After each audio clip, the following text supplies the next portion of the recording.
Olá, sejam muito bem-vindos ao nosso curso de criptomoedas.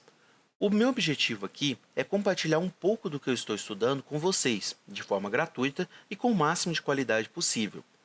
Tendo em vista ajudar mais pessoas que busquem um curso gratuito sobre criptomoedas, nosso canal necessita de engajamento e para que isso aconteça, peço a vocês que curtam, se inscrevam no canal e deixem um comentário. Assim, o algoritmo do YouTube entrega o nosso curso para mais pessoas que estejam na mesma busca.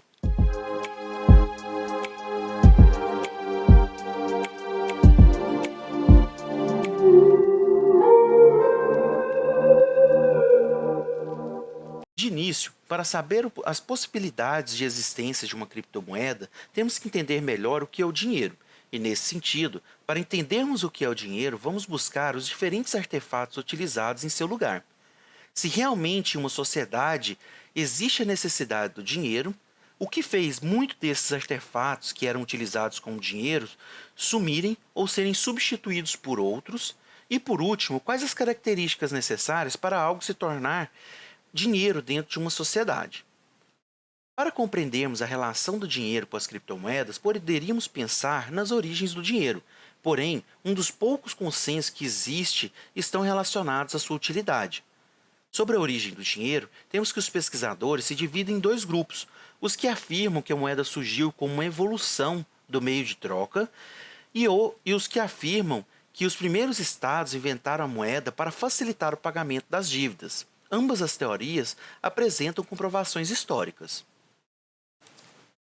Porém, pelo caráter prático do nosso estudo, iremos estudar como o sistema monetário foi se transformando para a partir daí sabermos o que são as criptomoedas e se existe alguma lógica em suas criações. Nesse sentido, vamos falar das principais mudanças dos meios de pagamento, tendo que as principais mudanças estão relacionadas primeiramente aos meios de troca, chamado de escambo, no qual você troca uma mercadoria por outra. Porém, em uma sociedade cada vez maior e com várias opções, isso se torna inviável, pois nem todos podem querer o produto que você tem a oferecer.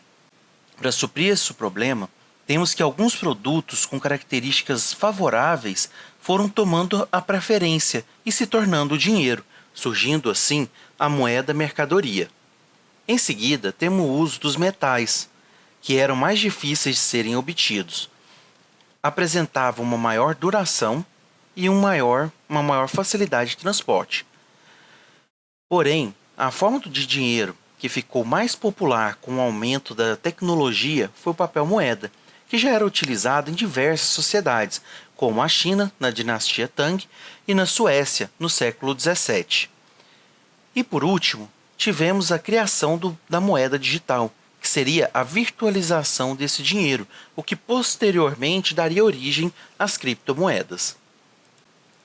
Inicialmente, quando retomamos no tempo até as populações que viviam somente do que se caçava, estas, quando se encontravam com outras populações, normalmente se atacavam pela disputa de recursos escassos.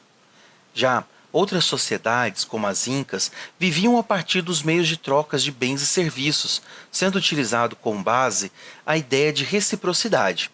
Para os incas, era incompreensível a ideia de que a sociedade pudesse pegar o ouro ou a prata e derreter, transformando-os assim em uma unidade de valor.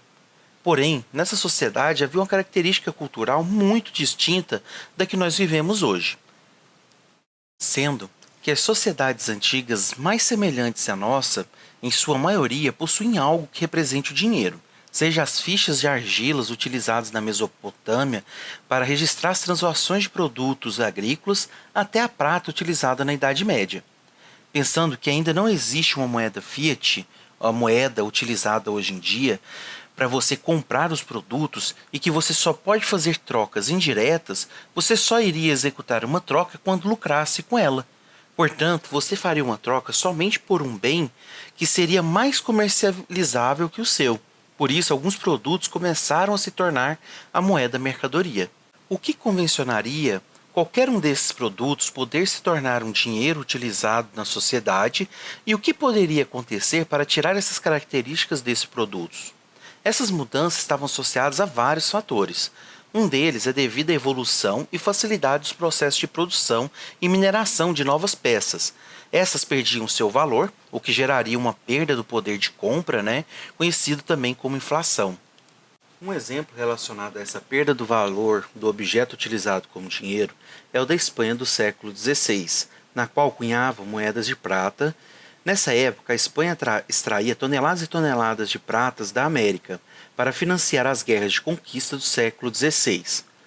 Porém, devido a essa grande produção de moeda, as mesmas sofreram uma desvalorização expressiva, gerando assim uma inflação não somente na Espanha, mas na Europa inteira. Com essa evolução dos meios de pagamento, veio também a evolução do sistema financeiro como um todo. Nesse sentido, as atividades bancárias também começaram a observar que o dinheiro depositado nela, que antes ficava parado, agora ela poderia emprestar, pois o mesmo não era sacado por completo, fornecendo assim mais liquidez ao mercado e ao governo e obtendo mais lucro. Porém, se em algum momento as pessoas quisessem sacar aquele dinheiro, era necessário que o governo fornecesse condições para pagar as pessoas, pois o dinheiro tinha sido emprestado, surgindo assim os primeiros bancos centrais, que eram bancos estatais que assumiram as responsabilidades sobre os outros bancos, com o objetivo de dar suporte e regulamentar as atividades dos bancos, dando confiança ao sistema bancário. Logo, com a evolução, tivemos o surgimento de novos produtos que apresentaram características mais duradouras, de mais fácil transporte e de difícil reprodução, surgindo assim o papel moeda, que inicialmente foi lastreado em ouro para que todos confiassem em seu valor, gerando assim uma maior liquidez para a sociedade e uma maior gama de possibilidades. Em 1944, após a Segunda Guerra Mundial, houve o Acordo de Bretton Woods, no qual os Estados Unidos detinham 80% das reservas mundiais de ouro e passou a ser a moeda representante globalmente, a qual seria lastreada em ouro para garantir a confiança e conversibilidade das demais moedas, surgindo assim uma política econômica que mantivesse equiparáveis ao dólar ou ao ouro em mais ou menos 1%, criando também o Fundo Monetário Internacional e o Banco Mundial, que iriam regulamentar as políticas monetárias mundiais e auxiliar os países, interferindo assim e emprestando dinheiro aos países.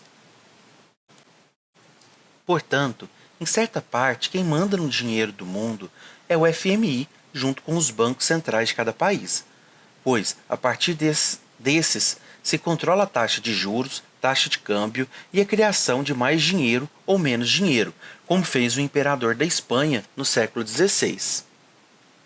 Observando esses fatos ocorridos na história, para que algo seja considerado dinheiro, este deve servir como meio de troca de bens e serviços, representar uma medida geral de valor e que o dinheiro possa ser armazenado. Logo, ele tem que ser útil para que você possa comprar o que você necessita. Tudo que seja possível comprar deve existir um valor na sua moeda e, não menos importante, você tem que ter a possibilidade de armazená-lo pelo tempo que você desejar. E hoje, temos que algumas criptomoedas já apresentam todas essas características citadas. Por exemplo, hoje em dia temos que uma boa representação dos preços das coisas em criptomoedas podem ser representadas em praticamente todas elas. Até mesmo porque já podemos pagar usando o próprio cartão de crédito em criptomoedas. Para guardar as criptomoedas, temos as famosas wallets, que são carteiras, pode ser digitais ou físicas, onde você pode guardar as suas criptomoedas. E por último, temos a unidade básica de conta de cada moeda. Por exemplo, para o Bitcoin temos o Satoshi, que seria o equivalente ao centavo de Bitcoin, porém com alguns zeros a mais. Porém, um problema para as criptomoedas se tornarem uma moeda é que o valor das criptomoedas ainda apresenta uma variação mais elevada que os outros pares de moedas fiduciárias, sendo um problema, pois, ao comprar a criptomoeda, em um dia o seu preço pode oscilar bastante para baixo e no outro ela pode oscilar muito para cima. Mas essa variação ocorre devido à especulação de vários agentes do mercado e com a maior adoção em escala global, ela tende a se estabilizar. Mas por que as criptomoedas variam mais do que as moedas fiat, como o real, dólar e o euro? Outra resposta para essa pergunta é devido à atuação dos bancos centrais. Por exemplo, vamos supor que um dólar compre um real e que uma empresa pague uma dívida muito grande que ela tem em dólar, ou as pessoas comecem naturalmente a comprar mais dólares. Logo, ela irá utilizar os seus reais para comprar dólares, enviando dólar para fora do Brasil, fazendo assim ter uma maior demanda de dólar que pelo real, fazendo o real desvalorizar. Mas o Banco Central pode contrabalancear vendendo seus dólares que ele tem em suas reservas para reduzir essa diferença, conseguindo assim deixar o real mais estável. Lembrando que esse exemplo é um dos casos dentre diversas ferramentas que os bancos centrais possuem para controlar a variação da moeda. Já para as criptomoedas, como o Bitcoin, não existe um controle dos bancos centrais. Logo, não existe uma forma de se controlar a variação dos preços das criptomoedas por uma entidade. Um exemplo dessa descentralização pode ser visto na atual guerra Rússia-Ucrânia, na qual as criptomoedas estão tão fora do controle do sistema financeiro que a forma que a Rússia tem para superar as restrições dos bancos centrais, do sistema SWIFT, seja exatamente as criptomoedas. E uma forma que os ucranianos têm para receber o auxílio financeiro são as criptomoedas também, dado que muitos bancos não estão funcionando. Outra característica que apresenta vantagem em comparação com o real ou com outras moedas fiat é que a quantidade de bitcoins novas são totalmente limitadas, tendo uma redução na sua produção até a data de 2140, quando não será produzido mais nenhum bitcoin. Já o real e outras moedas fiat serão produzidas de acordo com a necessidade dos bancos centrais, podendo assim sempre haver uma inflação. Já observando a possibilidade do mundo todo passar a usar Bitcoin como moeda, temos que a soma de todos os ativos financeiros do mundo vale aproximadamente 170 trilhões de dólares. Como temos aproximadamente 18 milhões de bitcoins, o Bitcoin valeria aproximadamente 9 milhões de dólares. E um Satoshi valeria 9 centavos de dólares.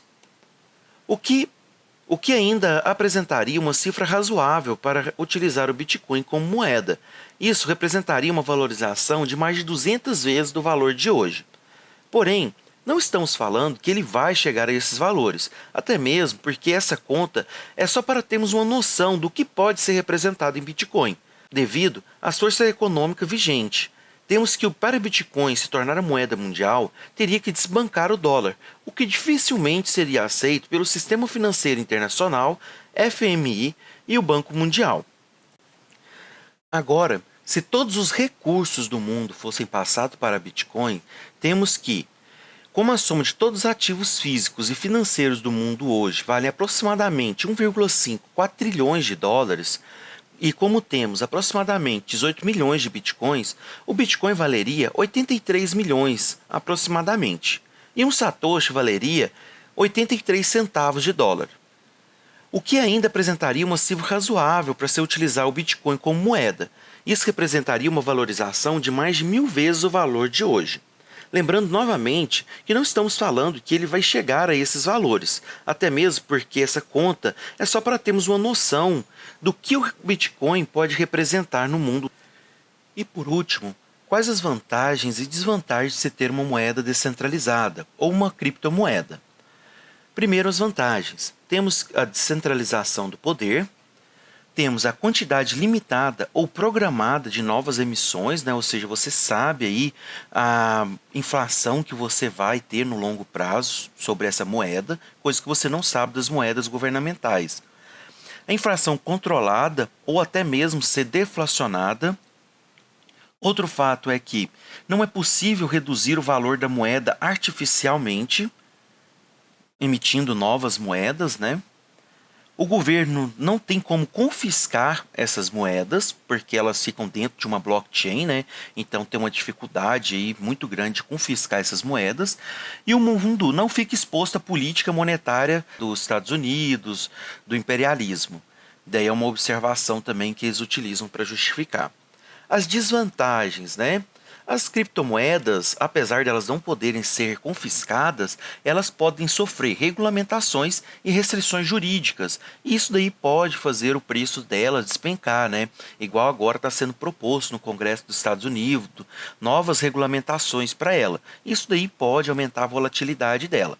Outro fato é a volatilidade do preço delas, né? Que como é uma moeda que ainda está em desenvolvimento, né? Tem poucos anos aí, em comparação com todas as grandes moedas, né, que já estão estabilizadas, elas ainda apresentam uma volatilidade muito grande, elas oscilam muito o seu valor em relação às outras moedas.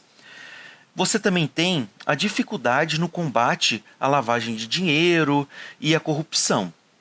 O governo tem que implementar sempre novas técnicas aí devido à descentralização.